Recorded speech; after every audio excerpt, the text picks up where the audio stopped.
الحمدلله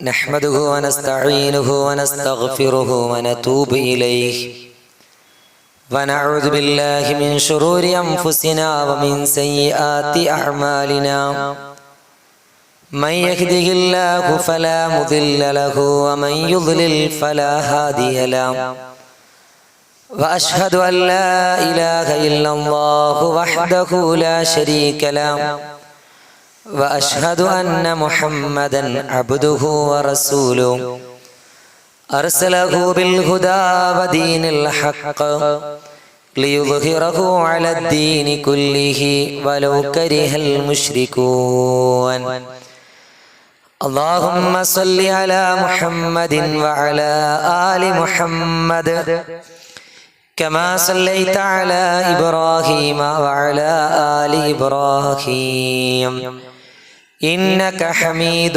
مجيد اللهم بارك على محمد وعلى آل محمد كما باركت على إبراهيم وعلى آل إبراهيم إنك حميد مجيد أما بعد فإن خير الحديث كتاب الله فإن خير الهدي هدي محمد صلى الله عليه وسلم وشر الأمور محدثاتها وكل محدثة بدعة أعوذ بالله من الشيطان الرجيم بسم الله الرحمن الرحيم يا أيها الذين آمنوا اتقوا الله حق تقاته ولا تموتن إلا وأنتم مسلمون സ്നേഹം നിറഞ്ഞ സത്യവിശ്വാസി വിശ്വാസിനികളെ, അല്ലാഹു സുബ്ഹാനഹു വ തആലയുടെ കൽപ്പനാ നിർദ്ദേശങ്ങൾ ജീവിതത്തിന്റെ രഹസ്യവും പരസ്യവുമായ എല്ലാ മേഖലകളിലും കാത്തു സൂക്ഷിച്ച് ജീവിക്കണമേ എന്ന് സ്വന്തത്തോടും നിങ്ങളോട് ഓരോരുത്തരോടും ആദ്യമായി ഉണർത്തുകയാണ്, വസിയ്യത്ത് ചെയ്യുകയാണ്.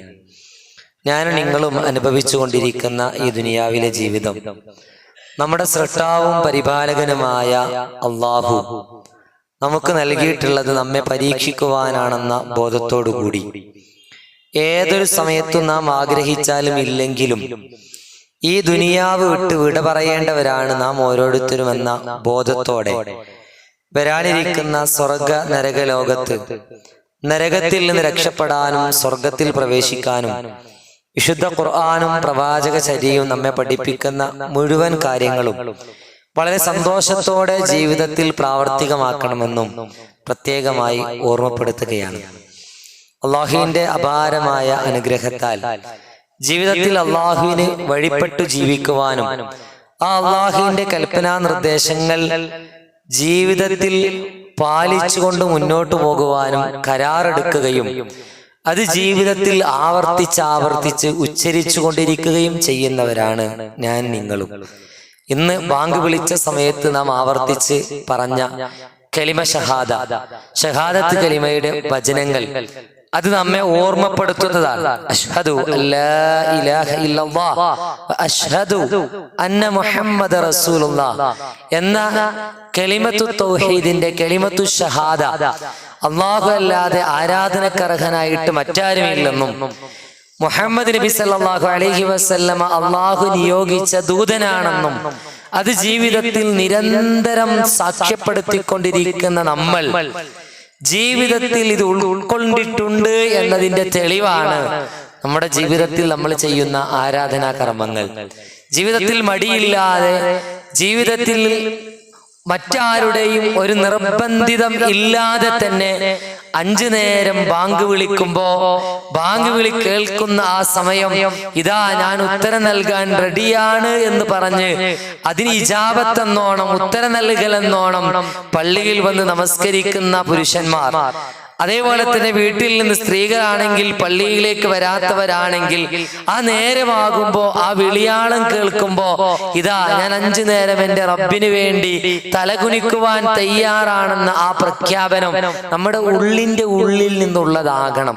അത് ഉള്ളിന്റെ ഉള്ളിൽ നിന്നുള്ളതാണ് എങ്കിൽ അതിനെയൊക്കെ നമ്മൾ വളരെ സന്തോഷത്തോടെയാണ് കാണുക. ഒരു നേരം നമസ്കരിക്കാൻ ഭാഗ്യം ലഭിക്കുമ്പോ ആ നമസ്കാരത്തെ നമ്മുടെ മനസ്സിൽ വരുക ഭാഗ്യം ലഭിച്ചല്ലോ എന്നതാണ്. അതല്ലാതെ തമാശയിൽ ചിലപ്പോ ആൾക്കാർ പറയേണ്ടത് എപ്പാട് പോന്നിട്ടുള്ള മരിസ്കരിച്ചു വല്ലാക്കാട് കൊടുത്താൽ മതി, ഇപ്പൊ ഇഷാവ് ആയല്ലോ എന്ന് പറയുന്നൊരു മാനസികാവസ്ഥ നമ്മുടെ മനസ്സുകളിലേക്ക് പിശാച് ഇട്ട് തരുന്നുണ്ട് എങ്കിൽ അത് വലിയ അപകടമുള്ളതാണ്. മറിച്ച് ആ നമസ്കാരത്തെ നമ്മുടെ മനസ്സിന്റെ ഉള്ളിൽ നമുക്കുണ്ടാക്കേണ്ടത് അത് വലിയൊരു ആശ്വാസത്തിൻ്റെതാണ്. അള്ളാഹുവിനോട് സഹായം തേടാൻ പറഞ്ഞപ്പോ അള്ളാഹു സഹായം തേടാൻ പറഞ്ഞത് എങ്ങനെ അറിയോ? നിങ്ങൾ സബർ കൊണ്ടും സ്വലാത്ത് കൊണ്ടും അള്ളാഹിനോട് സഹായം തേടിയോളിന്ന്.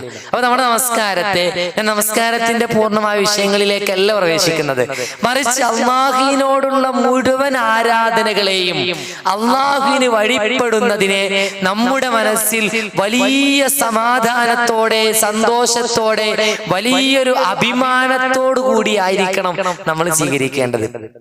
അത് നമ്മുടെ മനസ്സിലുണ്ടോ എന്ന ചില ആത്മപരിശോധന നമ്മൾ നടത്തുക.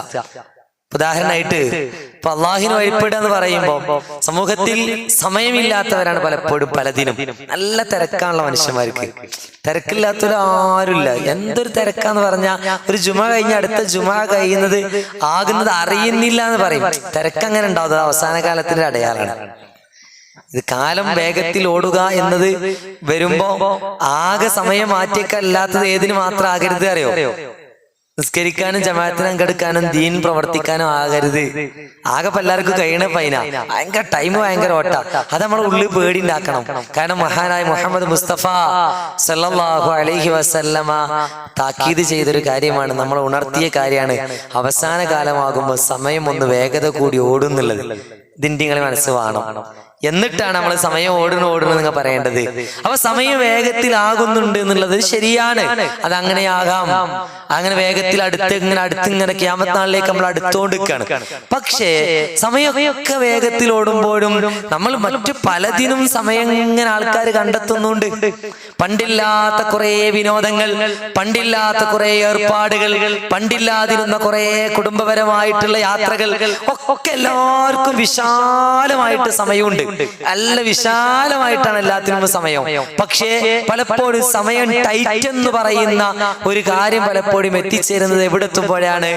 ആരാധനകളിലേക്കും അള്ളാഹുവിന്റെ മാർഗത്തിൽ സമയം ചെലവഴിക്കുന്നിടത്തേക്കും സമയം നമ്മളെ കുടുസാക്കി തോന്നിപ്പിക്കുന്നുവെങ്കിൽ അവിടെ നമ്മുടെ ഈമാൻ നമ്മളൊന്ന് പരിശോധിക്കണം. കാരണം അള്ളാഹു തന്നതാണ് ഈ സമയം. സമയം കണ്ടെത്താൻ കഴിയുന്നില്ല. ആരാധനകൾക്കാകട്ടെ, മറ്റുള്ള കാര്യങ്ങൾക്കാകട്ടെ, കുടുംബബന്ധം പുലർത്തുന്നതിനാകട്ടെ, മാതാപിതാക്കളെ പരിപാലിക്കുന്നതിനാകട്ടെ, തന്റെ ജീവിതത്തിൽ ഞാൻ ചെയ്യാനുള്ള കുറെ കാരുണ്യ പ്രവർത്തനങ്ങൾക്കാകട്ടെ, ഇതിനൊക്കെ സമയം ജീവിതത്തിൽ കുടുസായി തോന്നി, ടൈറ്റായി തോന്നുന്നുവെങ്കിൽ അവിടെ നമ്മൾ ആലോചിക്കേണ്ടതുണ്ട്. നമുക്കൊരു സാധനത്തോട് പ്രിയം കുറഞ്ഞു വരുമ്പോഴാണ് ആ സാധനം നമുക്ക് വരിക. ഞാൻ വല്ലാതെ അത്ഭുതപ്പെടുത്തിയ ഒരു കാലമാണ് യഥാർത്ഥത്തിൽ കഴിഞ്ഞ ഒരു 1.5 മാസക്കാലം. കഴിഞ്ഞ ഒരു 2 ആഴ്ച മുമ്പുള്ള റിവേഴ്സ് അടിച്ചാൽ ഏതാണ് 1.5 മാസക്കാലം ലോകത്ത് ഫുട്ബോൾ നടന്നൊരു കാലം. ലോകത്ത് ഫുട്ബോൾ നടന്നപ്പോ വല്ലാത്തൊരു ആവേശമായിരുന്നു ആൾക്കാർക്ക്. ആവേശം എന്നുള്ളതൊക്കെ സഹിക്കാം. ആളുകൾ ഇനി സമയം കണ്ടെത്തുന്നത് നെട്ടിക്കുന്ന രൂപേനി. ഞാനിങ്ങനെ പോരുമ്പോ തന്നെ ഇനിയും മാറ്റാത്ത കുറെ ബോർഡുകൾ നിൽക്കുന്നുണ്ട്. ആ ബോർഡ് വെക്കാൻ എത്ര ക്യാഷും എത്ര അധ്വാനം ചെലവാക്കിയിട്ടുണ്ട് ആളുകൾ. എവിടുന്ന് അവർക്ക് സമയം കണ്ടെത്തി? എവിടുന്ന് അവർ ക്യാഷ് കണ്ടെത്തി? എവിടുന്നേക്കാൾ ജോലി തിരക്കുകൾക്കിടയിലൂടെ കൃത്യമായിട്ട് സമയം ഷെഡ്യൂൾ ചെയ്തുകൊണ്ട് കളി കാണാൻ എവിടുന്ന് സമയം ഉണ്ടായേ? ഞാൻ ഇന്നും വിമർശിക്കല്ല, ഞാൻ ആ സമയം കണ്ടെത്തിയവരോടാ പറയണത്, അത് ചെലവഴിച്ചവരോടാ പറയണത്, വിമർശനത്തിനല്ല പറയണത്. മറിച്ച് എവിടുന്നേ സമയം ഉണ്ടായത്? എന്റെ എഞ്ചിനീയറിംഗ് കഴിഞ്ഞ എന്റെ കുട്ടിക്ക് എങ്ങനെ കളി കാണാൻ സമയം ഉണ്ടായത്? എന്റെ എൻട്രൻസിന് പഠിക്കുന്ന കുട്ടിക്ക് എങ്ങനെ സ്വമേധയാ ആ ക്ലബിന്റെ പ്രവർത്തനങ്ങളിൽ ഇടപെട്ടുകൊണ്ട് ആ ബോർഡ് വെക്കാൻ നടുകണ്ടത്തിൽ നിൽക്കാൻ ഒരു സമയം ഉണ്ടായത്. പാതിരക്കൊക്കെ പോയിട്ട് ആൾക്കാർ പാടത്തുനിന്നൊക്കെ കവുങ്ങ് വെട്ടിക്കൊണ്ടുവരുന്നെ കാണണ്ടേ, എന്താ ആവേശം അറിയോ. ചെക്കന്മാരൊക്കെ കൂടി വണ്ടി എന്നാ സൈഡും കൂടി തരൂല, ഇത് ഞങ്ങളുടെ പാതിര എന്നുള്ള കോലത്തിലാ. അക്കോലത്ത് നിൽക്കാൻ അവർക്ക് ഉണ്ടായ പ്രചോദനം എന്താ നമ്മൾ ചിന്തിക്കേണ്ടത്. അവർക്ക് ചിലതിനോടുള്ള ഇഷ്ടമാണ്, അവർക്ക് ചിലരോടുള്ള ഇഷ്ടമാണ്. ചില ആളുകളോടുള്ള ഒരു ഇഷ്ടം കൂടിയപ്പോ, ചില ടീമിനോടുള്ള ഇഷ്ടം കൂടിയപ്പോ അവർക്കതിന് സമയം കണ്ടെത്തുന്നതിന് പരീക്ഷകളാകട്ടെ ജോലി തിരക്കുകളാകട്ടെ ഒന്നും തടസ്സമില്ല. സമയം കണ്ടെത്താൻ കഴിയുമെന്ന് സമൂഹം തെളിയിച്ചു. സമയമുണ്ട് ഞങ്ങൾക്ക്. യുവാക്കളൊക്കെ ഇവിടെ റെഡിയാണ്, യുവാക്കളൊക്കെ ഉണ്ട് ഇവിടെ നാട്ടിൽ നിന്ന് തെളിയല്. ആ ഫ്ലക്സിന്റെ വലിപ്പം കൂടുന്നതിനനുസരിച്ചാണ് ഓര് മനസ്സിലാക്കി ഏത് ഈ നാട്ടിൽ യുവാക്കളൊക്കെ ഇല്ല എന്നുള്ളത്. തെളി എങ്ങനെ അതിന്റെ വലിപ്പം അങ്ങനെ കൂടി, പാലത്തിന് കുറുകെ അങ്ങാടിക്ക് കുറുകെ അങ്ങനെ എല്ലായിടത്തും വെച്ചപ്പോ അവിടെ യുവാക്കളൊക്കെ ഉണ്ട്. ആ യുവാക്കളോടാ ഞാൻ പറയണത്, ആ പ്രിയപ്പെട്ട മക്കളോടാ ഞാൻ പറയണത്, ആ പ്രിയപ്പെട്ടവരോടാ പറയണത്.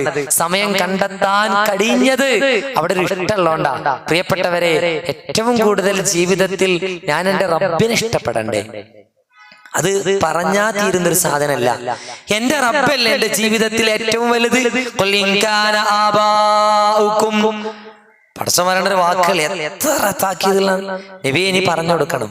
ഇൻകാന ആബാ, നിങ്ങൾക്ക് നിങ്ങളുടെ, ഞാൻ ആയത്ത് ഫുള്ളായിട്ട് പോവല്ല, എത്രയോ പ്രാവശ്യങ്ങൾ കേട്ടതാണ്. മക്കളെക്കാളും ജീവിതത്തിലെ കച്ചവടത്തെക്കാളും കുടുംബത്തെക്കാളും നിങ്ങൾക്ക് അല്ലാഹനെ, നിങ്ങൾക്ക് റസൂലിനാകണം ഏറ്റവും ഇഷ്ടം. ജിഹാദിൻ ഫീ സബീലി, അള്ളാന്റെ മാർഗത്തിൽ ജിഹാദ് ചെയ്യുന്നതും ആകണം നിങ്ങൾക്ക് ഇഷ്ടം. എന്നാലേ നിങ്ങൾ വിജയിക്കുള്ളൂ. ഇത് അറിയാത്തവരല്ല നമ്മൾ. പക്ഷേ ആ ഇഷ്ടം കിട്ട് വരാനുള്ള തടസ്സം ഇവിടെ അറിയോ, ചില ചിന്തകളുടെ പ്രശ്നമാണ്. അള്ളാഹു നമ്മളോട് ചെയ്യുന്ന കാരുണ്യം ഒന്ന് പ്രിയപ്പെട്ടവരെ ഓർത്താൽ മതി. ഈ സംസാരിക്കുന്ന ഞാനേ, എന്റെ സംസാരം ആ റബ്ബിന്റെ കൃപ കൊണ്ടാ സംസാരിക്കണത്.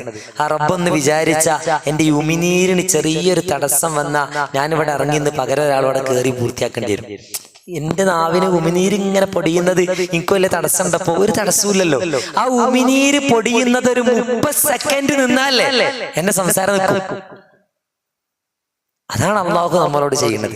അത്രയും ഞാൻ അള്ളാഹനെ അനുസരിക്കാത്തവർക്കും അള്ളാഹനെ അനുസരിക്കുന്നവർക്കും എല്ലാവർക്കും കൊടുക്കുന്നു ആ റബ്ബ്, എല്ലാവർക്കും തരുന്നു ആ റബ്ബ്. നമ്മൾ ഇങ്ങനെ ആലോചിക്കേണ്ട ജീവിതത്തിലുള്ള സൗഖ്യങ്ങൾ എത്രയാണ് സുഖ സൗകര്യങ്ങൾ നമ്മൾ അനുഭവിച്ചുകൊണ്ടിരിക്കുന്നത്.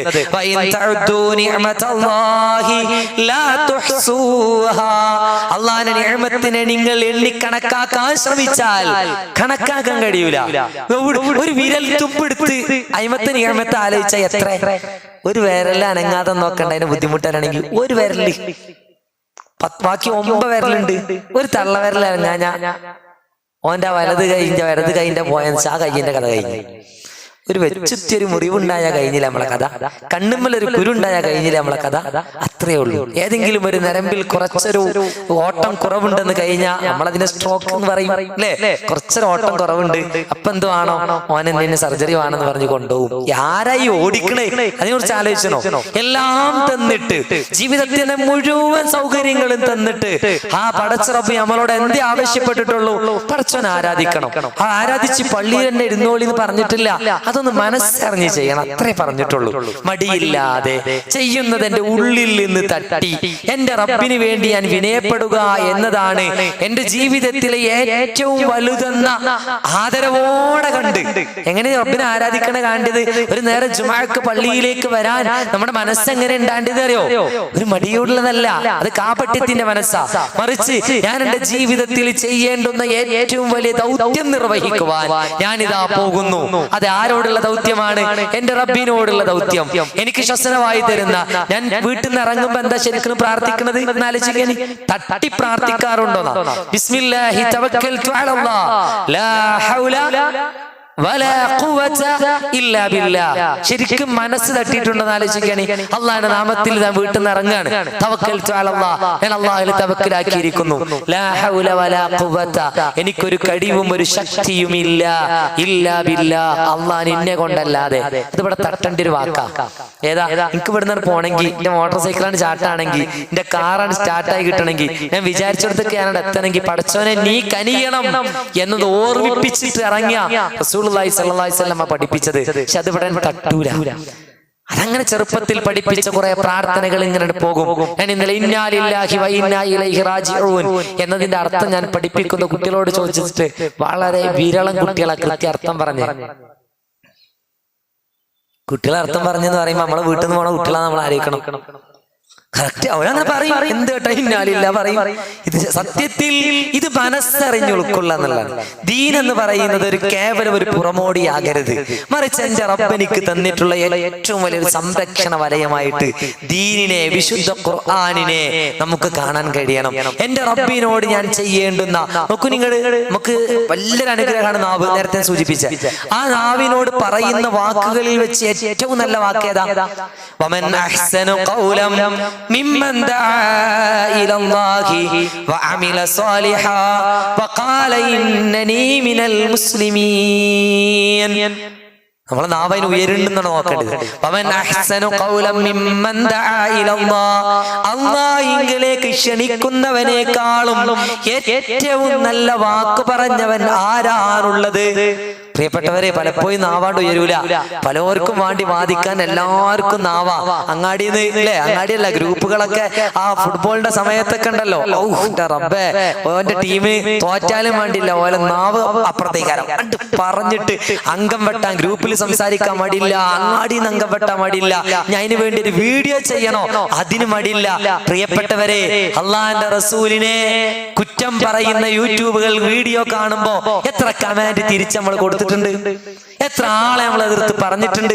നീ എതിർക്കണത് പോട്ടെ, എത്ര ചാൻസ് നമുക്ക് അള്ളാഹിന്റെ മാർഗത്തിലേക്ക് വിളിക്കാൻ അവസരം കിട്ടിയപ്പോ നമ്മൾ എത്ര ആളെ വിളിച്ചിട്ടുണ്ട്. നമ്മളെ നാവിന് ഉയർന്നിട്ടുണ്ടോ? ഇത് ദീനിന്റെ കാര്യമൊക്കെ ആകുമ്പോ അത് ഫോർവേഡ് ചെയ്യണ സ്ഥിരമായിട്ട് ഒരാളുണ്ടാവും, അങ്ങനെ ഫോർവേഡ് ചെയ്യും. ഓർമ്മിച്ചില്ലെങ്കിൽ അന്നില്ല. എന്റെ ശബ്ദം കേൾക്കുന്ന എല്ലാരോടും ഞാൻ പറയുന്നത്, ജീവിതത്തിലെ ഏറ്റവും നല്ല വാക്കെന്ന് പറയുന്നത് അള്ളാഹിലേക്ക് ക്ഷണിക്കണം. കിട്ടുന്ന അവസരം ഒക്കെ ഉപയോഗപ്പെടുത്തണം. ഒരാളിപ്പോ കുട്ടികളോടെ ഞാൻ പറയണത്, ജുമാക്ക് ഇങ്ങനെ പോരാതെ ഇങ്ങനെ ഒരാളിങ്ങനെ വൈകി ഇങ്ങനെ നിൽക്കുന്നുണ്ടെങ്കിൽ സ്കൂൾ നമ്മളെന്താ കാട്ടേണ്ടി അറിയോ? ഒരു നാലാൾ അപ്പുറത്ത് പിടിച്ചാൽ വാടാ പള്ളി പോയൊക്കെ. അതെന്താ? എനിക്ക് ജീവിതത്തിൽ ചെയ്യാനുള്ള ഏറ്റവും നല്ലത് അതാ. ആ ഒരു മൈൻഡ് നമുക്ക് ഉണ്ടെങ്കിൽ നോക്കി, എന്റെ സംസാരം കേൾക്കുന്ന സ്കൂളിലെ മക്കളോട് ഞാൻ പറയാ, നിങ്ങളൊന്ന് വിചാരിച്ചാണ്ടല്ലോ കുട്ടികൾ വരും മടിച്ചിങ്ങ നിൽക്കണുണ്ടാവും, ഒന്ന് കൂട്ടി പിടിച്ചു നോക്കുക. ഇപ്പൊ അപ്പൊ കളിയാക്കേ ജയിലിൽ നിസ്കാരക്കാരൻ എന്ന് പറഞ്ഞു പ്രശ്നമാക്കണ്ട. ഏറ്റവും നല്ല കാര്യം ഞാൻ പറഞ്ഞത് എന്ന് മനസ്സുണ്ടായാൽ മതി. നേരത്തെ ഇങ്ങോട്ട് വരാൻ നമുക്കൊക്കെ ഇവിടെ ഉസ്റാഹസാനായിട്ട് നാളെ ഒരു കുടുംബ സംഗമം നടക്കുകയാണ്. മഹല്ലിലുള്ള എല്ലാവരും ഒരുമിച്ച് കൂടാൻ വേണ്ടി നമ്മൾ തീരുമാനിച്ച, പള്ളീന്റെ സമയത്ത് ചിലപ്പോൾ എല്ലാവരും ഉണ്ടാവില്ല, ഈ മഹല്ലത്തോൽ ആയിക്കോണമെന്നില്ല. ഇൻഷാ അല്ലാഹ് ഞാനും വരും നാളെ മഗ്‌രിബ് നമസ്കാരത്തിന് ശേഷം ഇവിടെ എന്റെ സമയം ഷെഡ്യൂൾ ചെയ്തിട്ട് ആ സമയത്ത് എല്ലാരോടും ഓരോതിനെ കുറിച്ച് പറയാൻ. നമ്മളിൽ മാത്രം എല്ലാവരിലേക്കും നോട്ടീസ് കൊടുത്തിട്ട് ഒന്ന് അള്ളാന്റെ ദീനിനെ കുറിച്ച്, പ്രവാചകനെ കുറിച്ച്, നല്ല കുടുംബത്തെ കുറിച്ച്, കുടുംബ ബന്ധങ്ങളെ കുറിച്ച് ചർച്ച ചെയ്യുന്ന ഒരു സദസ്സ് ഞാൻ ആൾക്കാരെ വിളിക്കട്ടെ എന്ന മനസ്സ് നമുക്ക് ഉണ്ടാകും. എങ്ങനെയായാൽ എന്റെ റബ്ബ് തന്ന നാവ് ഞാൻ ഉപയോഗിക്കേണ്ടത്, റബ്ബ് എന്തിനാണോ ഏറ്റവും നല്ലത് എന്ന് പറഞ്ഞത് അതിനു വേണ്ടി ഉപയോഗിക്കാൻ. അതിനൊക്കെ ഇങ്ങനെ ധൈര്യം നമുക്കാണ് വരണമെങ്കിൽ എന്ത് ചെയ്യണം അറിയോ? അത് പറയാൻ എപ്പോഴാ മറ്റേന്, ഞങ്ങൾ ഉദാഹരണം നമുക്ക് കൊണ്ടുപോകണം എന്തിനാ അറിയോ? എപ്പോഴാ മറ്റേനും ഇങ്ങോട്ട് പറയാൻ നമുക്ക് ധൈര്യം വരുന്നത്? നമ്മളതിനെ കുറിച്ച് പഠിച്ചാണ്, അപ്പൊ നമുക്ക് പറയാൻ കഴിയും. ഞാൻ ചിലപ്പോ നെട്ടാറുണ്ട്, ചില ഫൗളുകളൊക്കെ ഇങ്ങനെ ആൾക്കാർ എടുത്തിട്ട് ഇങ്ങനെ വരച്ച് കാണിച്ചു കൊടുക്കും. ഇങ്ങനെയല്ല, മറ്റേല്ല, അതിന് യൂട്യൂബിൽ വീഡിയോ ഇറങ്ങും, എന്നിട്ട് അത് വേറെ ആൾക്കാർക്ക് ഇങ്ങനെ നിന്ന് ചർച്ച ചെയ്ത് കൊടുക്കും. ആൾക്കാർ ഇങ്ങനെയാണ്, അത് ഇങ്ങനെ ആയോണ്ടാ. എന്താ ഓരോരുത്തരും നാവുകൾ ഇങ്ങോട്ട് ഉയരുന്ന രീതി അറിയും. പക്ഷെ നമ്മളൊന്ന് ആലോചിച്ച് നോക്കി, പടച്ചവനെ കുറിച്ചൊന്ന് പറഞ്ഞു കൊടുക്കാൻ നമ്മളെ നാവ് എത്ര ഉയർന്നു. പ്രവാചകനെ ജനങ്ങളുടെ മുമ്പിൽ പറഞ്ഞു കൊടുക്കാൻ നമ്മുടെ നാവ് എത്ര ഉയർന്നു. സുബ്ഹാനല്ലാഹ് അർത്ഥെങ്കിലും ആൾക്കാർക്ക് പറഞ്ഞു കൊടുക്കാൻ നമ്മളെ മക്കൾക്ക് ഇരുത്തി നമ്മൾ പറഞ്ഞു കൊടുത്തു നോക്കിയാൽ മിക്കവാറും നമ്മളെ മക്കളെ കുറിച്ച് നമ്മൾ വിചാരിക്കുന്ന ഒരൊക്കെ അറിയുന്ന നമ്മൾ പലപ്പോഴും അതിന് പോലും നമ്മുടെ നാവ് ഉയരുന്നില്ല. ചെറിയ ചെറിയ ദിക്റുകൾ ആളുകളെ പഠിപ്പിക്കാൻ അതിന് കിട്ടുന്ന അവസരം അതിനൊക്കെ നമ്മൾ ഉപയോഗപ്പെടുത്തും. ഇതെന്ത് ചെയ്യണം? ഏറ്റവും സന്തോഷത്തോടെ ഉൾക്കൊണ്ട ദീനാണോ? എന്റെ ദീനിനോട് അങ്ങേയറ്റത്തെ ഇഷ്ടം ഉണ്ടാണോ? എന്റെ അള്ളാഹിനോട് കയറ്റ് ആരാ ഈ ദീനിന്റെ ഈമാനിന്റെ മധുരം അറിഞ്ഞവർ? ഈമാൻ എന്ന് പറഞ്ഞത് ആരാ? അത് അതിനെ ഇഷ്ടത്തോടെ കാണുന്നവനാ. അല്ലാഹു റസൂൽ ഏറ്റവും എനിക്ക് പ്രിയപ്പെട്ടത് അത് നമ്മളിങ്ങനെ അശ്ഹദു അല്ലാ ഇലാഹ ഇല്ലല്ലാഹ് അശ്ഹദു അന്ന മുഹമ്മദ് റസൂലുള്ളാഹ് വാത്തോരാതെ പറഞ്ഞു എന്നതുകൊണ്ട് ഉണ്ടാവൂല. മറിച്ച് ഇങ്ങനെ ആലോചിക്കാൻ നേരത്തെ ഞാൻ പറഞ്ഞു വെച്ചിടത്തേക്ക് നമുക്ക് ശ്വസനമായി തരുന്ന, നമ്മളെ നിയന്ത്രിക്കുന്ന, നമുക്ക് സകലതും തരുന്ന ആ റബ്ബ് വിചാരിച്ചപ്പെടുന്നു പോകും വേണ്ടി വരും. നമ്മൾ എത്ര ആൾക്കാർ വിചാരിച്ചിട്ടും കാര്യമില്ലേ? കോടികൾ കേരളം ഒരുക്കി വെച്ചിട്ട് ആ കുട്ടി പോയില്ലേ? എല്ലാവരും സ്വരൂപിച്ചിട്ട് ആ കുട്ടി അള്ളാഹിലേക്ക് മടങ്ങിയില്ലേ? എത്ര കൈകോർത്തുണ്ടാവും എല്ലാവരും. ഓരോ പൈസ ഇട്ടവനും മനസ്സെഴുതി ഉണ്ടാവില്ലേ, പഠിച്ചോനെ മോനെ രക്ഷിക്കണം കേട്ടോ, കുട്ടീനെ രക്ഷിക്കണം കേട്ടോ, അതിനായിട്ട് ഞങ്ങളൊക്കെ കോടി സ്വരൂപിക്കുന്നത്, കേരളം അത്ഭുതം സൃഷ്ടിച്ചു എന്ന് പറഞ്ഞിട്ട് ആ കുട്ടി മരിച്ചുപോയില്ലേ? അള്ള വിചാരിച്ച നമ്മോടെന്താ കയ്യണ നമ്മൾ ചെയ്യണം. ഇതേപോലെ ഒരു ദിവസം ഞാൻ നിങ്ങളൊക്കെ മടങ്ങും. സംസാരിച്ചോണ്ടൊക്കെ മരിച്ചോലല്ലേ, കളിന്റെ ഇടയിൽ മരിച്ചോലല്ലേ.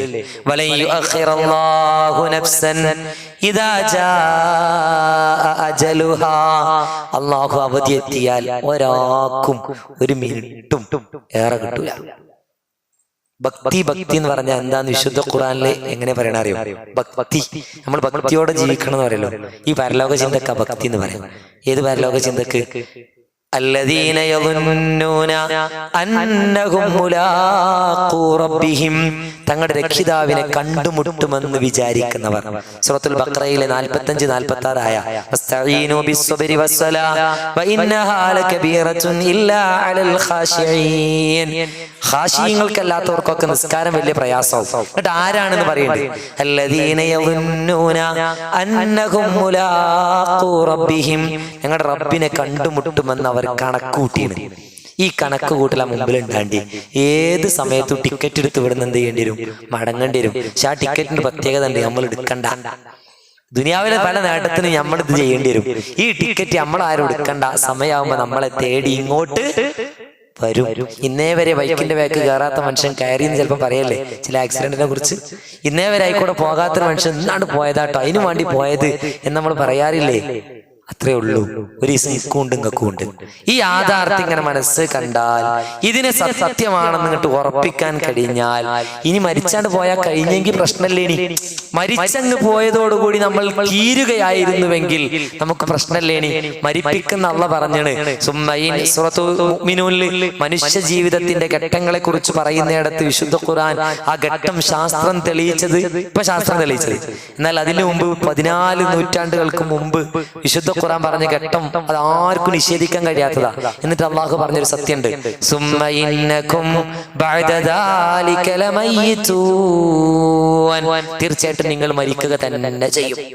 എന്നിട്ട് അള്ളാഹു പറയാം, സുമ്മ ഇന്നകും യൗമൽ ഖിയാമത്തി തുബ്അസൂൻ, തീർച്ചയായിട്ടും ഖിയാമത്ത് നാളിന്റെ നിങ്ങൾ ഉയർത്തെഴുന്നേൽപ്പിക്കപ്പെടുകയും ചെയ്യും. ഇത് മനസ്സിൽ ഇങ്ങനെ ഉണ്ടാവണം. ഇത് മനസ്സിലുണ്ടാണെങ്കിൽ വിശുദ്ധ ഖുർആൻ നമ്മൾ പഠിക്കുമാണ്. വിശുദ്ധ ഖുർആനെ നെഞ്ചിലേറ്റണം. അത് പഠിക്കാൻ കിട്ടുന്ന അവസരങ്ങളൊക്കെ ഉപയോഗപ്പെടുത്തണം. ഇവിടെ എല്ലാ ശനികളിലും ആണ് കുക്കി വെച്ചുള്ള നടക്കുന്നത്. നമുക്ക് സമയം കിട്ടില്ല. 168 മണിക്കൂറിൽ കുടുംബസമേതം പങ്കെടുക്കണം എന്നൊക്കെ പറയുള്ളത്. അപ്പൊ ഇങ്ങനെ നിയന്ത്രിക്കും. അപ്പൊ ആരും എന്തൊക്കെ പോവില്ല, ലഹരിക്ക് പോവില്ല, ആരും വേണ്ടാത്തേക്ക് പോവില്ല. കുടുംബത്തിൽ കല്യാണം ഉണ്ടായ ഇങ്ങനെ നോക്കുകുത്തിയായിട്ട് വാപ്പാക്ക് നിൽക്കേണ്ടി വരില്ല. ഇത് വാപ്പാര് നോക്കുകുത്തി ആയത്താ കുട്ടികളോട് പറഞ്ഞിട്ട് കേൾക്കണില്ല. ഓലെ ഫ്രണ്ട്സ് എന്തൊക്കെയാണ്, അത് കുടുംബത്തെ ഇരുത്തി പഠിപ്പിക്കാഞ്ഞിട്ടാ. ഓലെ മനസ്സിൽ ഈ ബോധം വേണം, നാളെ ഞാൻ ഇവിടുന്ന് ഇറങ്ങുന്ന ഉറപ്പില്ല, ഞാനിങ്ങനെ കുതിരടുമ്പോ ഞാൻ ചിലപ്പോൾ മരിച്ച പടച്ചോൻ പെടലേക്ക് പിടിക്കുന്നുള്ള ഓർമ്മ, അത് ഖുർആന്റെ ആയത്തിൽപ്പെടെ ഇങ്ങനെ കയറണം. അത് കയറ്റുന്നിടത്തേക്ക് നമ്മൾ എത്തിയാൽ, നമ്മുടെ മനസ്സുകളിലേക്ക് അത് കയറ്റിയാൽ, ഏത് തിരക്കിനിടയിലും ഏത് സമയമില്ലാന്ന് നമ്മളിങ്ങനെ മനസ്സ് പിശാചി ഇങ്ങനെ പറഞ്ഞാലും സന്തോഷത്തോടെ നിനക്ക് നമ്മൾ സമയം ഷെഡ്യൂൾ ചെയ്തുണ്ടാക്കും. അതിലേക്കാണ് നമ്മൾ ഉയരേണ്ടത്. ആ ഒരു ഇഷ്ടത്തിലേക്കാണ് ദീനിനോട് നമ്മൾ ഉയരേണ്ടത്. അങ്ങനെ ഖുർആൻ പഠിക്കുന്നിടത്തേക്കാണ് നമ്മൾ എത്തേണ്ടത്. അല്ലാഹു നമ്മേവരെയും അനുഗ്രഹിക്കുമാറാകട്ടെ.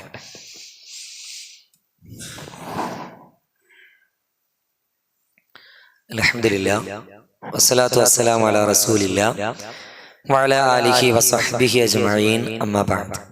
യാ അയ്യുഹല്ലദീന ആമനു തഖുല്ലാഹ ഹഖ്ഖ തുഖാതിഹി വലാ തമൂതുന്ന ഇല്ലാ വഅൻതും മുസ്ലിമൂൻ. അള്ളാഹിന്റെ കൽപ്പനാ നിർദ്ദേശങ്ങൾ ജീവിതത്തിലുടനീളം പാലിച്ചുകൊണ്ട് ജീവിക്കണമെന്ന് ഒരിക്കൽ കൂടി ഉണർത്തുകയാണ്, വസിയ്യത്ത് ചെയ്യുകയാണ്. നമ്മുടെ മനസ്സിൽ പ്രവാചകൻ സല്ലല്ലാഹു അലൈഹി വസല്ലം പറഞ്ഞ സുദീർഘമായ ഒരു ഹദീസിന്റെ ചെറിയൊരു ഭാഗം കൂടി ഓർമ്മപ്പെടുത്തുകയാണ്. വല്ലാഹു ഫീ ഔനിൽ അബ്ദി മാ കാനൽ അബ്ദു ഫീ ഔനി അഖീഹി.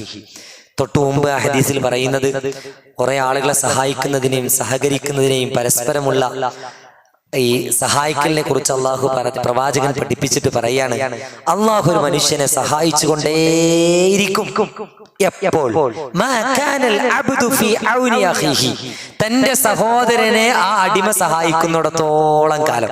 നല്ല ശ്രദ്ധിക്കണേ വാക്ക്. ഞാൻ ഒരാളെ സഹായിച്ചാൽ അയാൾ എന്നെ സഹായിക്കുന്നതല്ല, മറിച്ച് ഒരാളെ സഹായിച്ചാൽ അള്ളാഹു ഏറ്റെടുക്കുകയാണ് അവനെ സഹായിക്കുക എന്നുള്ള ദൗത്യം ഞാൻ ഏറ്റു. പ്രവാചകൻ ഒരിക്കലും കളവറിയില്ലല്ലോ. നമ്മൾ പരസ്പരമുള്ള സഹകരണത്തിലും സഹായത്തിലും ഒക്കെ ഈ ഒരു മനോഭാവം നമ്മുടെ മുമ്പിൽ ഉണ്ടാക്കണം. ഇന്ന് കേരളമൊട്ടാകെ നമ്മുടെ KNM പള്ളികളിൽ നിന്ന് പ്രളയ ദുരിതബാധിതർക്ക് വേണ്ടിയുള്ള സഹായ കളക്ഷൻ നടത്തുകയാണ്. നമുക്ക് എന്തേ വേണ്ടിയുള്ളവര് നമ്മളോട് കഴിയുന്നൊരു സഹായവും നമ്മുടെ മനസ്സും മനോഭാവവും നമ്മളെന്താ ആഗ്രഹിക്കേണ്ടി? പടച്ചോനെ ഇതുണ്ടാവുമല്ലോ, പടച്ചോനെ ഞാൻ അവർക്ക് വേണ്ടി ഒരു പൈസ ഇട്ടാൽ, ഒരു 100 രൂപ ഇട്ടാൽ, എന്റെ വരുമാനത്തിനനുസരിച്ച് ഞാൻ 1000 ഇട്ടാൽ, പടച്ചോനെ അല്ലാഹു ഫീ ഔനിൽ അബ്ദി മാ കാനൽ അബ്ദു ഫീ ഔനി അഖി. അതേപോലെ തന്നെ നിങ്ങളുടെ വീടുകളിലൊക്കെ ചിലപ്പോൾ സ്ക്വാഡ് വർക്കും അതിന്റെ സംഗതിയൊക്കെ എത്തിയിട്ടുണ്ടാവും. നമ്മുടെ IMB-യുടെ ഒരു കളക്ഷൻ ഓഗസ്റ്റ് 15-ന് കളക്ഷൻ ഡേ ആണ്. അതിന്റെ ഫണ്ട് സമാഹരണം നമ്മൾ നടത്താറുള്ളത്. IMB എന്ന് പറഞ്ഞാൽ എന്താന്ന് വിശദീകരിക്കണം നിങ്ങൾക്ക് തോന്നുന്നില്ല ഇവിടുത്തെ ആളുകളുടെ മുഖം കാണുമ്പോൾ.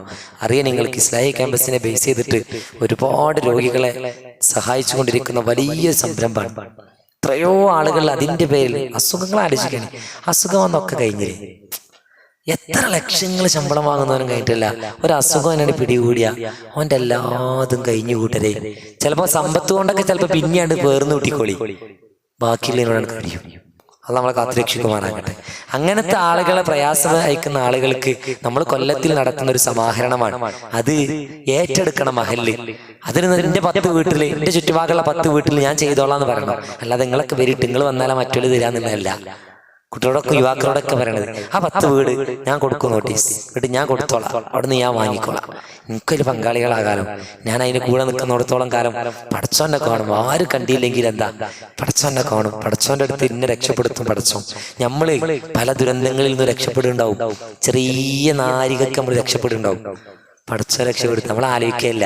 എത്ര ചെറിയൊരു ബ്രേക്കാണ് കിട്ടിയതിന്റെ പേരിൽ വാഹനം മറ്റവന്റെ മേലെ കയറാതെ കഴിച്ചിലാണത്, എന്റെ മേലെ കയറാതെ കഴിച്ചിലാണത്. ഇതൊക്കെ നമ്മൾ വിസ്മരിക്കും.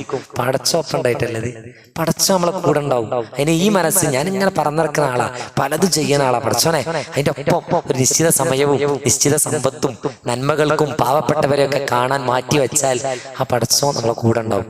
ആ കൂടെ ഉണ്ടാകുമെന്ന മനസ്സോടുകൂടി മുഴുവൻ നന്മകളിലും ചേർന്നിരുന്ന് നിസാരമായി ഇതിലൊരിക്കൽ കാണരുത്. ഏതൊരു നന്മയെയും ഇനി അത് ചെയ്യുന്നില്ല എന്ന് വെക്കുക, ഞാൻ അതിൽ നന്മയിൽ പങ്കാളിയാണില്ല. പ്രിയപ്പെട്ടവരെ, മനസ്സുകൊണ്ട് അതിനെ നിസാരവൽക്കരിക്കരുത്. അങ്ങനത്തെ ഒരു സമൂഹം ഒന്ന് കൂടി വരികയാണ്. ഓലൊക്കെ ചെയ്തിട്ടാ, ആൾക്കാർക്കൊക്കെ എന്തൊക്കെ മാർഗമുണ്ട്, അങ്ങനെ പറയുന്ന ഒരു കൂട്ടം വളർന്നു വരുന്നുവോ എന്നൊരു തോന്നൽ നമ്മുടെ മനസ്സിലുണ്ടായിരുന്നു. കാരണം നമുക്ക് അള്ളാന്റെ റസൂലിന്റെ അള്ളാഹുവിന്റെ വാഗ്ദാനമുണ്ട്, നിങ്ങൾ അടിമകളെ സഹായിക്കുന്നതിൽ നിങ്ങൾ നന്മയിൽ പരസ്പരം സഹായിക്കൂ, അള്ളാഹ് കൂടെ ഉണ്ടാകും. ആ മനസ്സോടെ അത്തരത്തിലുള്ള കർമ്മങ്ങളിൽ ഇറങ്ങിച്ചെല്ലാനും അള്ളാഹു എന്നെയും നിങ്ങളെയും അനുഗ്രഹിക്കുമാറാകട്ടെ. അള്ളാഹു കൂടുതലായിട്ട് ഖുർആനും സുന്നത്ത് പഠിക്കാനും പഠിക്കുന്നതും കേൾക്കുന്നതും കേൾപ്പിക്കുന്നതുമെല്ലാം ജീവിതത്തിൽ പാലിച്ചുകൊണ്ട് മുമ്പോട്ട് പോകാനുള്ള സന്മനസ്സും ഈമാനിക കരുത്തും ഞങ്ങൾക്ക് എല്ലാവർക്കും നീ പ്രദാനം ചെയ്യണേ റബ്ബേ. അള്ളാഹു ഞങ്ങൾക്കിടയിൽ രോഗങ്ങൾ കൊണ്ടും അല്ലാതെയും കഷ്ടപ്പാടുകളും പ്രയാസങ്ങളും അനുഭവിക്കുന്ന ഒരുപാട് ആളുകളുണ്ട്. പ്രാർത്ഥനകൾക്ക് വേണ്ടി ഞങ്ങളോട് വസിയത്ത് ചെയ്തവരുണ്ട്. സർജറികൾക്ക് വേണ്ടി ഹോസ്പിറ്റലുകളിൽ കാത്തിരിക്കുന്നവരുണ്ട്.